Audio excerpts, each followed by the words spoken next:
آپ نے جو سوال جو ہے بہت بڑا اٹھایا ہے کہ کمزور جو ہے وہ اپنی بات نہیں پہنچا سکتا، تو آپ اس حوالے سے جو ہے وہ کیا کہنا چاہیں گے کہ آپ کس اینگل سے کہ کیا آج کوئی پاکستانی ایسا ہے کہ جو ٹیکس جو پے نہیں کر رہا؟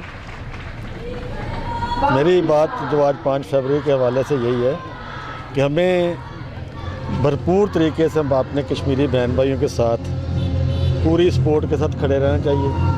جس طرح پورا پاکستان پچھلے 72 سال سے ہماری آواز پاکستان، ہماری سول سوسائٹی، ہمارے سارے باقی سرکاری ادارے اخلاقی طور پر، سماجی طور پر کشمیری بہن بھائی کے ساتھ ہیں، اسی طرح آج ہمیں دوبارہ کل ایک یکجہتی کرنی ہے اپنے کشمیری بہن بھائی۔ سر یہ پہلے بھی ہر جمعے کے بعد جو ہے نا احتجاج شروع ہوا تھا، لیکن وہ کس کی نظر ہو گیا؟ کیا یہ 5 فروری کا جو احتجاج ہے یہ صرف احتجاج ہی رہے گا یا کہ پریکٹیکلی ہم کو کشمیری کی مدد جو ہے ہیلپ کر سکیں؟ جو بات آپ مجھ سے پوچھنا چاہ رہے ہیں، سننا چاہ رہے ہیں، میں سنا دیتا ہوں کہ وہ پنجابی کی مثال ہے نا کہ بھوکے دی مدد کسی نے بھوکے نے کی کرنی ہے، تو اصل میں کشمیریوں کے ساتھ اگر کوئی ملک کھڑا تو وہ پاکستان ہے، عملی طور پر بھی، جسمانی طور پر بھی اور ذہنی طور پر بھی۔